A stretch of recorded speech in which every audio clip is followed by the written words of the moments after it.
I started this project a couple weeks back, wanting to adapt a philosophy paper my good friend Sam was working on at the time. Sam's paper is about the experience of looking at oneself in mirrors and photographs, and more or less naturally, there's no story to it. Actually, I often felt bored by Sam's paper, and I didn't know where to point my camera. As my ideas for the adaptation flickered in and out of legibility, I watched my drifting attention pull the camera in the direction of rippling leaves, rivers, and mountains, which seemed strangely alluring subjects at the time. You just heard the voice of my good friend Sam reading an introduction I wrote for this project quite a bit ago. And I have a couple more notes I'd like to share with you as we get on with this video. First, the word lustration is not in common use, so don't feel bad that you don't know it. In fact, I only know it because last week I found it scribbled in the margin of a pre-owned textbook. Second, a few weeks ago my documentary film professor screened a piece that had an epigraph by Margaret Atwood. It read, "When you're in the middle of a story, it isn't a story at all, but only a confusion, a dark roaring, a blindness, a wreckage of shattered glass and splintered wood, like a house in a whirlwind, or else a boat crushed by the icebergs or swept over the rapids, and all aboard powerless to stop it. It's only afterwards that it becomes anything like a story at all, when you're telling it to yourself or to somebody else." I like the quote and relate to it deeply, but I also think it's sort of wrong. Be it our mothers, friends, CCTVs, or ourselves, aren't we always posing for the camera just a little? For this reason, I want you to pay attention to the distances between Sam, the camera, and me. Let's start here. This is a photo Sam and I got a mutual friend to take of us sitting on a bench discussing our projects. Arts major thing? Yeah. Okay, cool. Pretty good night. Is this where you... Alright. Well, actually, how long is it going to be? The video? Yeah. I don't know. It's hard to tell.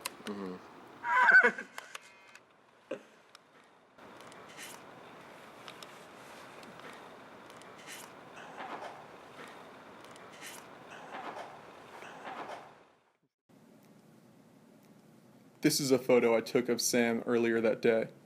Just after taking it, I had the idea to find someone to take a picture of Sam and me sitting on a bench discussing our projects. I like this picture. Think it's too dark? No, I think it's good. It's got a good, what's it called? Is it called dynamic range for photographs? And this is a photo I had Sam take of me last night as I did some final edits on this video. Admittedly, I do feel guilty for dragging him out of bed at 3 a.m. to take a single photo. Actually, I often felt that I was pestering Sam, repeatedly asking where and when he planned on writing his paper. This is footage of him indulging me in my directorial requests. Now sit near this window so I can get some footage of the reflection. Turn your head a little. Okay, now stop typing and look deadpan into the camera.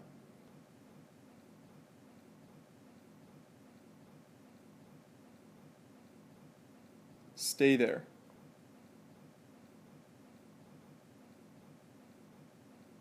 Now sit back down and continue typing.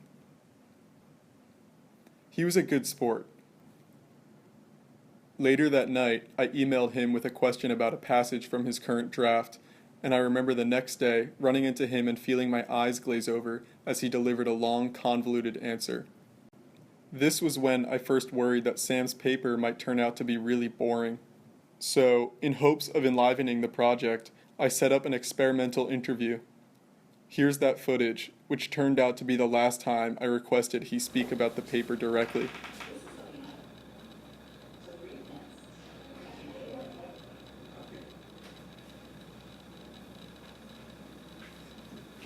Just this way.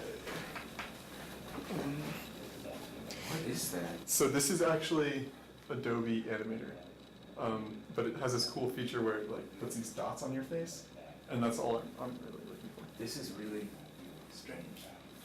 Oh, wow. You know what I'm saying? That's so weird. I'm impressed. Yeah, it's a cool program, right? The topic of my paper is to analyze the ways in which an individual tries to figure out how he or she looks from a first-person perspective, specifically through mirrors and through photographs, and the inherent limitations in those methods. And I ultimately conclude that mirrors and photographs give you a misleading idea that there is some sort of substantial fixed thing that you could call how I look, and that ultimately it's a far more sort Like of, I said, I was less than enthralled by amorphous, Sam's paper. social phenomenon. Here, That's I very even from sped up person his to voice so we could looking get at through it a bit more quickly. And also that there's really no such thing as appearance for one's self. One only has an appearance for other people. Beginning to worry that my video was bound by a boring paper, I decided to get more experimental in my approach. Here, I sorted through all the photographs I'd ever taken of him and organized them chronologically. But still, it turned out to be something of a snooze fest.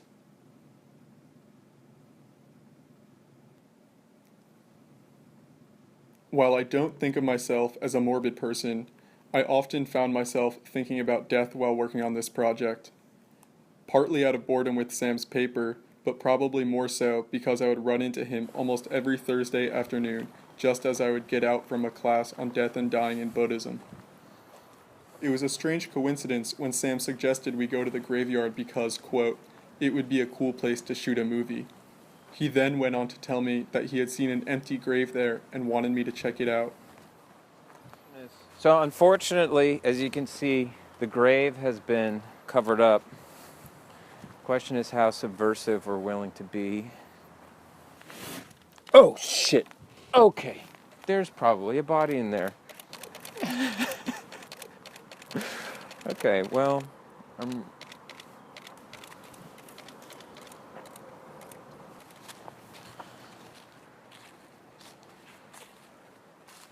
except actually, come over here. Are you sure? You should just take a look at this, because this is a very unsettling image. Look at that. Oh, okay. I guess that's it.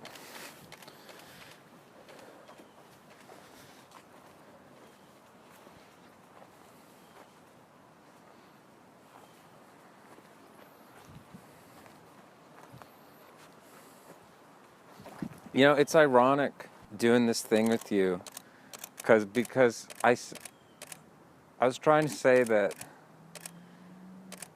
photographs and mirrors don't tell you what you look like, but I actually feel like from doing this with you and being on sort of both sides of making it and then looking at it, I actually feel like I have a better idea of what I look like from doing all of this. So maybe I was wrong.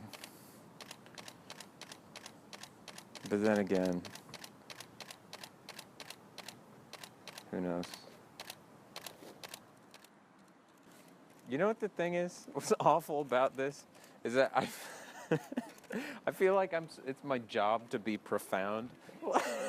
Like I'm supposed to, like, you know, be this guy who's like, oh wow, look at these flowers. You can learn everything about life just from looking at flowers. I just feel like such a pretentious asshole.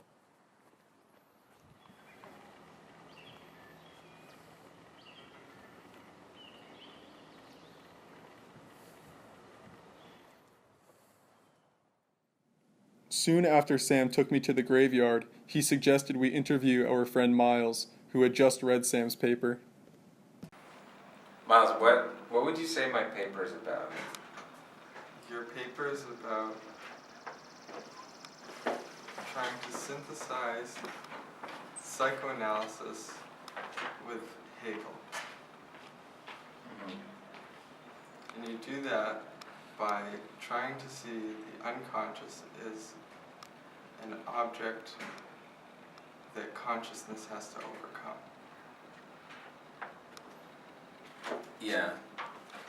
So, the reason I wanted to conduct this interview is to reveal that I did not write my paper on this whole photograph and mirror thing, and I thought that this would be an interesting reveal. What? Yeah. Are you serious? I never wrote this paper. I just scrapped that idea and wrote it on something totally different. How long ago? Like months ago. I haven't even been working on this video for that long.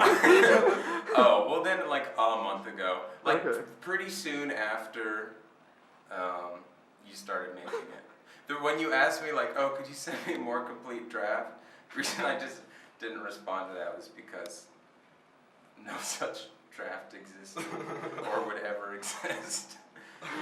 So What yeah. the hell? Yeah. Okay, well, I don't really know what to make of this for the movie. Alright. Yeah.